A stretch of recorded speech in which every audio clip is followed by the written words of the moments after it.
Hello everyone, welcome back to my channel. तो मैं आज आपको 19 सितंबर के द हिंदू के शॉर्ट नोट में क्या लिखना है ये बताने वाली हूँ। चलिए देखते हैं। आपने आज देखा पहले हमारा आया हुआ है न्यूज़ में जियो पॉलिटिक्स विद जियो इकोनॉमिक्स से रिलेटेड। तो हम पहले ये जान लेंगे कि ये क्या है। तो इसमें एक देख लीजिए, ये एक जो होता है नहीं, इमेजिन एंड परस्यूड पैरेलली ये काम करता है। ठीक है, एग्जाम्पल अगर देखेंगे तो इंडिया का जो रिफ्यूज़ल, ठीक है, इंडिया ने जो रिफ्यूज़ कर दिया ज्वाइन करने के लिए trade pillar of Indo Pacific economic framework, तो ये किस तरीके से भी आप देख सकते हैं कि जियो पॉलिटिक्स क्या एग्जांपल्स आप देख सकते हैं कि इंडिया ने रिफ्यूज़ किया ज्वाइन करने के लिए trade pillar Indo Pacific economic framework का। ठीक है, आप देखिए ज्वाइन 3 पिलर ऑफ IPEF। तो किस तरीके से जियो पॉलिटिक्स और जियो इकोनॉमिक्स एक दूसरे से कनेक्टेड हैं, उसका ये एग्जाम्पल है। इसमें देखेंगे कि 3 पिलर ऐसे हैं IPEF के, ठीक है, ज्वाइन किया है। 3 पिलर ऑफ IPF के ज्वाइन करना क्यों ज़रूरी है या क्या इसका रोल है। सप्लाई चेन के लिए एक हिसाब से ज़रूरी है। ठीक है, IPF क्या है, इंडो पैसिफिक इकोनॉमिक फ्रेमवर्क। ठीक है, तो क्यों वो ज़रूरी था, क्यों ये एक तो सप्लाई चेन के लिए, टैक्स और एंटी करप्शन के लिए और क्लीन एनर्जी के लिए। ठीक है, अब फैक्टर्स क्या हैं इसमें। India out of various regional trading agreement, India बहुत सारे रीजनल ट्रेडिंग एग्रीमेंट से बाहर है। रिग्रेसिव स्टेप, चाइना फैक्टर, एक तो चाइना फैक्टर आ जाता है मोस्टली बहुत सारी जगहों पर। इंडिया इसलिए भी बहुत सारी चीज़ों के पार्ट नहीं है कि चाइना की जो उसमें हेजेमनी रहती है ऐसे में, और उसका एक वोट बैंक भी होता है। चाइना जियो इकोनॉमिक हेजेमनी एशिया में देखने को मिलती है, एक तो ये भी फैक्टर है।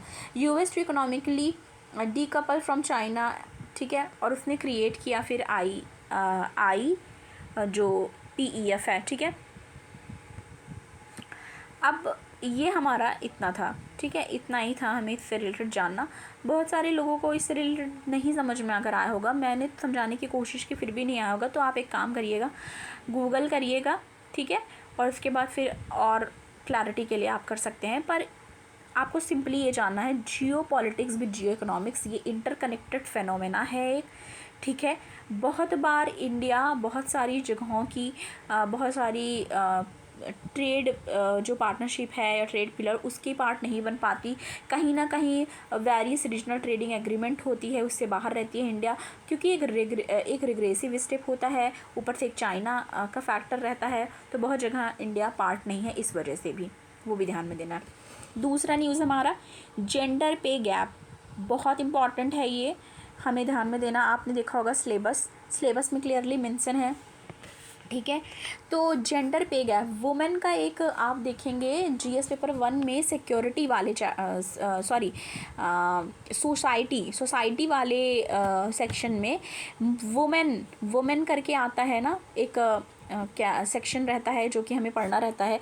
और अगर आप कोई भी बुक फॉलो कर रहे होंगे सोसाइटी के लिए, तो उसमें देखते होंगे कि वुमेन से रिलेटेड एक पूरी वही रहती है, पूरा टॉपिक ही रहता है जो कि आपको तैयार करना रहता है मेंस के पॉइंट ऑफ व्यू से।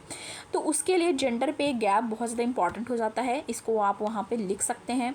ठीक है, अब देखिए 3rd international equal pay day 2022 में सितंबर 18 को मनाया गया। ठीक है, माना गया। इंटरनेशनल लेबर ऑर्गेनाइजेशन ILO ने क्या कहा कि ग्लोबल वेज रिपोर्ट जो 2020 और 21 का आया है, उसमें क्या क्या देखा गया।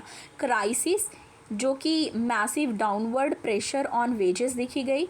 इसमें क्या है, डिसप्रोपोर्शनैलिटी देखी गई जो कि अफेक्ट कर रही थी वुमेन को, total wage compare to men. अब देखिए बात ये है, पहले से भी आप देख रहे होंगे कि कई बार इशू होता है कि इक्वल वर्क होता है पर इक्वल पे नहीं किया जाता, उस चीज़ को लेके इशू होता है। तो ये एक जेंडर पे गैप की तरफ आपको इंडिकेट करता है। वेज रिडक्शन, ठीक है, मींस प्री एग्जिस्टिंग जेंडर पे गैप वाइडन हुआ। अब अगर जो वेज है, ठीक है, वेज मतलब समझ रहे हैं ना, जो उनको पे किया जाता है उसको वेज कहते हैं। तो वेज रिडक्शन हो रही है, वेज कम हो रही है, तो उसमें क्या होगा, प्री एग्जिस्टिंग जो जेंडर पे गैप पहले की तरह फिर से वाइडन हुआ, फिर से बढ़ गया ना। प्योरली डिस्क्रिमिनेशंस होता है बेस्ड ऑन किसी के जेंडर पे, किसी के सेक्स पे, वो कहते हैं जेंडर बेस्ड। कोई भी चीज़ अगर जेंडर के बेसिस पे, सेक्स के बेसिस पे किया जा रहा है तो वो जेंडर बेस्ड हुआ। ठीक है, अब देखिए, लो वेजेस पेड किया गया वुमेन को for the work of equal value, ठीक है। तो ये पैंडमिक इम्पैक्ट वुमेन पे भी बहुत रहा। देखिए, मेन पे भी रहा, ऐसा नहीं है कि उन पे नहीं रहा। बहुत लोग की नौकरियां गई, बहुत लोग को जैसे कम में काम करना पड़ा, बहुत सारी चीज़ें हुई, पर वुमेन्स पे इसका इम्पैक्ट ज़्यादा देखा गया। उनके वर्क के लिए उनको कम पे किया गया, कम अप्रिशिएट किया गया। Appreciate in the sense of money मैं बात कर रही हूँ, यहाँ पे वेज की बात चल रही है, इक्वल पे की बात चल रही है, ठीक है। अब हम आगे आ जाएंगे। इसके बाद हम बात करेंगे, सेवरल स्टेप्स भी लिए गए हैं, ठीक है। इंडिया की तरफ से सेवरल स्टेप लिए गए कि इस चीज़ को दूर करने के लिए। तो यहाँ पे देखेंगे मिनिमम वेज एक्ट 1948, ठीक है। मिनिमम वेज एक्ट 1948 आया, ठीक है। इसके बाद adoption of equal remuneration act 1976 आया। तो हम ये सब एज अ एग्ज़ाम्पल के तौर पे हम लिख पाएंगे कि बहुत सारी इनिशिएटिव, बहुत सारी प्रोग्राम्स लाए गए, जिसमें हम पहला मिनिमम वेज एक्ट लिख देंगे, दूसरा अडॉप्शन ऑफ इक्वल रिम्यूनरेशन जो है एक्ट 1976 उसको लिख देंगे, और एमजी नरेगा, ठीक है। मनरेगा भी बहुत लोग बोलते हैं इसको, बहुत लोग एमजी नरेगा बोलते हैं। 2005 में जो आया, ये भी बेनिफिट करा रूरल वुमेन वर्कर को। जो रूरल वुमेन वर्कर हैं, जैसे जो लेबर की जॉब करती हैं या जो बहुत सारी तरीके का काम होता है, तो रूरल वुमेन वर्कर को भी ये चीज़ बेनिफिट करी है एमजी नरेगा 2005 में जो आया। 2017 में गवर्नमेंट ने अमेंड किया maternity benefit act. Maternity benefit act आपको पता होगा कि जब प्रेग्नेंट वुमेन के लिए होता है, ठीक है, डिलीवरी के बाद भी, ठीक है, वो मैटरनिटी लीव मिलती है कि जन्म देने के दौरान या जन्म देने के कुछ महीनों तक भी वो ले सकती हैं। तो उसमें क्या है, 2017 में जो गवर्नमेंट अमेंड किया मैटरनिटी बेनिफिट एक्ट 1961, उसमें क्या किया गया, इंक्रीज़ किया गया मैटरनिटी लीव को विथ पे प्रोटेक्शन। अब इसमें क्या किया गया कि इंक्रीज़ कर दिया गया मैटरनिटी लीव को पे प्रोटेक्शन के साथ, कि पे किया जाएगा उनको। मतलब ऐसा नहीं है कि अगर उनको लीव पे भेजा गया तो उनको पैसे नहीं मिल रहे, वो पेड लीव होंगी, मतलब पैसा दिया जाएगा, उनके छुट्टी के दौरान भी उनको पैसा दिया जाएगा, क्योंकि पे प्रोटेक्शन दिया गया है, पेड लीव है वो। अब ये क्या किया गया, from 12 week to 26 week from all women working. 12 week से 26 वीक किया गया जितनी भी वुमेन वर्किंग है उनके लिए। एम्प्लॉइंग 10 और मोर वर्कर्स जहाँ पे हैं वहाँ पे भी ये चीज़ अप्लाई करता है। उसके बाद हम देख लेंगे, ये वाला टॉपिक थोड़ा ज़्यादा हो गया, पर मेंस के पर्सपेक्टिव से बहुत ज़्यादा इंपॉर्टेंट है, इसलिए मैं आपको ये चीज़ पूरे अच्छे से एक्सप्लेन कर रही हूँ। उसके बाद स्किल इंडिया मिशन आया। स्किल इंडिया मिशन में क्या किया गया कि women with market relevant skill equip किया गया वुमेन को, मतलब वुमेन को वो चीज़ें सिखाई गई, ठीक है। मार्केट रेलिवेंट स्किल्स ब्रिज किया गया, लर्निंग टू लिवलीहुड गैप और जेंडर पे गैप को कवर करने के लिए, कि लर्निंग टू लिवलीहुड मतलब सीख के उसको अप्लाई करना और उससे आपको कमाना। लिवलीहुड यानी जीवन यापन करना होता है हिंदी में, कि लिवलीहुड अपनी मतलब जीवन यापन करना, अपनी चीज़ें सही कर पाना, जो रेगुलर जितनी बेसिक आपको ज़रूरत है उस चीज़ को पूरा कर पाना, और जेंडर पे गैप को भी कम करना। उसके बाद एक हमारा है SDG गोल, जो हमारा है 8 सस्टेनेबल डेवलपमेंट गोल 8 भी बात करता है जेंडर जो पे है, जेंडर पे गैप है उसको रिड्यूस करने के लिए। इसमें क्या बताया जा रहा है, achieving full and productive employment, कि उनको अचीव कर सके। उसमें बात की गई है, सस्टेनेबल डेवलपमेंट गोल 8 में बात की गई है कि अचीव कैसे कर सकते हैं फुल और प्रोडक्टिव एम्प्लॉयमेंट और डिसेंट वर्क, किसके लिए, ऑल वुमेन एंड मेन के लिए इसमें बात की गई है। तो वुमेन को इंक्लूड किया गया है इसमें भी। इसके साथ इंक्लूड करता है यंग पीपल एंड पर्सन के लिए with the disabilities and equal pay for work of equal value by 2030। देखिए, इसमें young people and person with disabilities and equal pay for all. अब इसमें क्या बात की जा रही है कि 2030 तक पे for work of equal value, मतलब इक्वल वैल्यू चाहिए, मतलब जैसे कोई भी काम है अगर सेम वर्क है उसके लिए इक्वल पे करना बनता है, ये नहीं देखा जाएगा कि वो किस जेंडर से है, किस सेक्स से है, कि डिसेबिलिटीज़ है उसके अंदर, मेन है वुमेन है क्या है, सब कुछ इस पे बेस नहीं रहता, वर्क पे बेस रहता है कि जो जिस लेवल का काम कर रहा है सबको इक्वल पे करना है।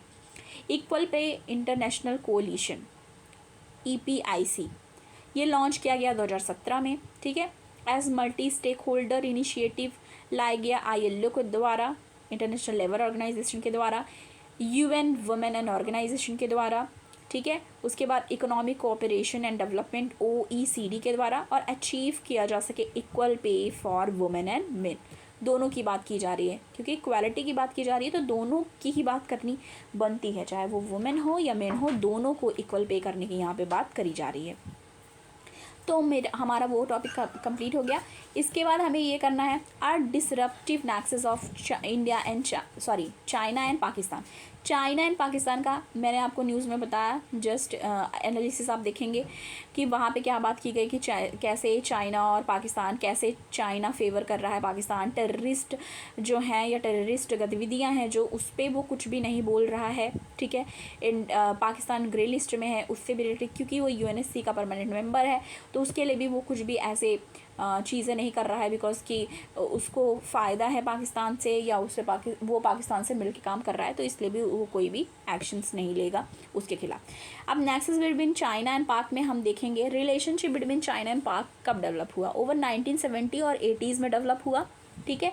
न्यूक्लियर कोऑपरेशंस एक की पिलर रहा। की पिलर क्या रहा दोनों के रिलेशन में, चाइना और पाकिस्तान के? Nuclear cooperation, specially after India tested इस न्यूक्लियर डिवाइस इन 1974। तो जब इंडिया ने न्यूक्लियर टेस्टिंग करी 1974 में, उसके बाद से क्या हुआ, चाइना ने हेल्प करा पाकिस्तान को डेवलप करने के लिए न्यूक्लियर एनर्जी टेक्नोलॉजी को, ठीक है। और सितंबर 1986 में आप देखेंगे तो उन दोनों मतलब चाइना और पाकिस्तान ने साइन किया एग्रीमेंट, और उसमें क्या किया, फैसिलिटेट किया transfer of civil nuclear technology. ये इंपॉर्टेंट हो जाता है, ध्यान रखना है। 1991 में चाइना ने अग्री किया सप्लाई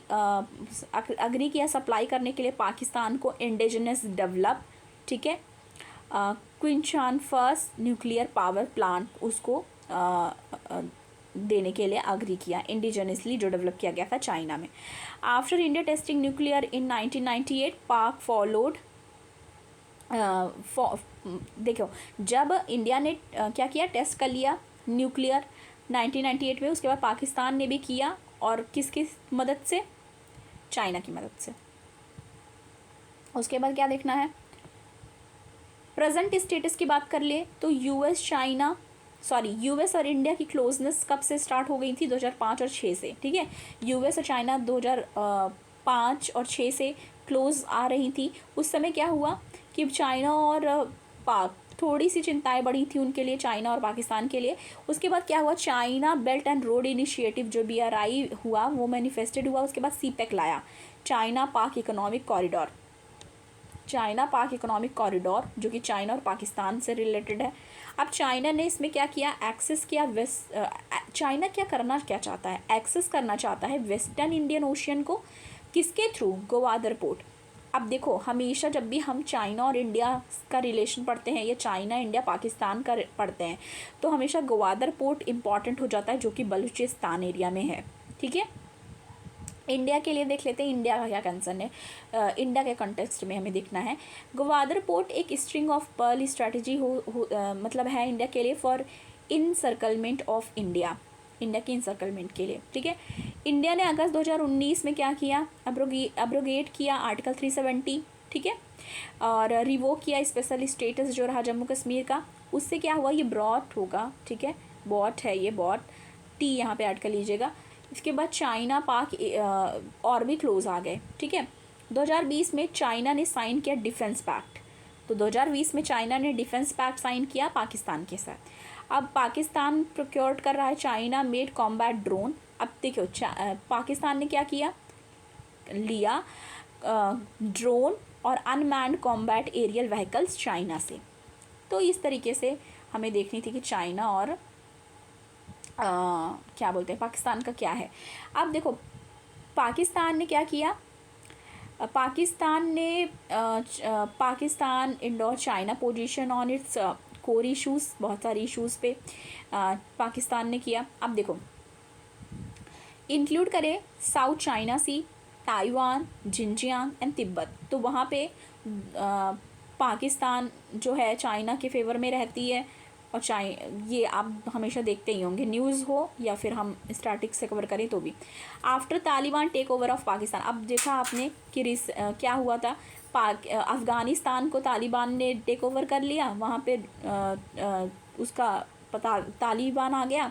उसके बाद चाइना ने क्या किया, चाइना ने अपॉर्चुनिटी के जैसा उसको देखा और अफ़गानिस्तान में अपना इन्फ्लुएंस फैलाने के लिए और उसके लिए भी उसने क्या करी, पाकिस्तान के हेल्प से इन्फ्लुएंस करना स्टार्ट किया और रिसोर्सेज पहुंचाना पाकिस्तान के हेल्प से उसने स्टार्ट कर दिया। इम्प्लीकेशंस क्या हैं इसके, टू फ्रंट वॉर सिचुएशन बन सकती है, नेगोशिएशन ऑफ लॉस्ट टेरिटरी, ये एक इम्प्लीकेशन हो सकती है। China rise to global power status, ये भी एक इम्प्लीकेशन है। तो हमारा चाइना और पाकिस्तान से रिलेटेड इतना हमें पढ़ना था। Process of inclusion exclusion from ST list, आज थोड़ी ज़्यादा है वीडियो तो ज़्यादा आया भी है, आप देखेंगे तो। Process of inclusion exclusion from ST list, इसमें क्या देखना है, जो फाइनल डिसीजन होता है कि एक्सक्लूड करना इंक्लूड करना, वो फाइनल डिसीजन प्रेसिडेंट ऑफिस पे वेस्ड होता है। पावर जो है वो वेस्टेड है आर्टिकल 341-42 में, 341-342 में। और ये जो प्रोसेस है वो इफ़ेक्ट में आता है after president assent to bill, पहले प्रेसिडेंट बिल को पास करता है उसके बाद, ठीक है। उसके बाद अमेंड करना कॉन्स्टिट्यूशन जो शेड्यूल कास्ट ऑर्डर 1950 और कॉन्स्टिट्यूशन शेड्यूल ट्राइब ऑर्डर 1950, फिर उसके बाद पास किया जाता है राज्यसभा और लोकसभा के अप्रूवल के लिए। ये सब चीज़ें हम अपने जो एम लक्ष्मीकांत है उससे भी कवर करते हैं। मिनिस्ट्री ऑफ ट्राइबल अफेयर की बात करें, examine the proposal and send it to registrar general of India, RGI जो है उसको एग्जामिन करने के लिए भेजा जाता है। फिर जो RGI है वो सेंड करता है national commission for SC and STs को, ठीक है। उसके बाद ये जो प्रपोजल है उसको बाद फिर से सेंड बैक किया जाता है यूनियन गवर्नमेंट को, और उसके बाद यूनियन गवर्नमेंट जो इंटर मिनिस्ट्रियल डेलिब्रेशन होता है उसके बाद इसको इंट्रोड्यूस करती है कैबिनेट में फाइनल अप्रूवल के लिए। तो ये पूरा प्रोसीजर होता है कि कैसे इंक्लूड और एक्सक्लूड करा जाता है ST लिस्ट को। क्राइटेरिया क्या है देख लेते हैं। एक एथनोलॉजिकल ट्रेट होता है, ट्रेडिशनल कैरेक्टरिस्टिक्स होते हैं, डिस्ट्रिक्टिव कल्चर होता है, जियोफिजिकल आइसोलेशन पे भी बेस्ड होता है, और बैकवर्डनेस, ठीक है, सोशो इकोनॉमिक, ठीक है, बैकवर्डनेस की वजह से भी ये चीज़ को कंसीडर किया जाता है कि लिस्ट में इंक्लूड करना है या नहीं। मार्च 2022 में क्या हुआ देख लेंगे, इसी साल की बात है। मार्च 2022 में सुप्रीम कोर्ट ने क्या कहा कि फ़िक्स करने की ज़रूरत है, वांटेड टू फिक्स, वो चाहती है फ़िक्स करना पूल प्रूफ पैरामीटर। तो इससे क्या होगा, डिटरमाइन किया जाएगा कोई भी पर्सन बिलोंग करता है ST में या नहीं, और इंटाइटल कर सकता है जितनी भी बेनिफिटेड हैं जो ST कम्युनिटी के लिए रहनी चाहिए। तो ये थी हमारी आज की द हिंदू का एनालिसिस। पसंद आए वीडियो को लाइक कीजिए, ज़्यादा से ज़्यादा शेयर कीजिए, चैनल पर नए हैं सब्सक्राइब करना ना भूलें। मिलती हूँ आपको नेक्स्ट वीडियो के साथ। Thank you.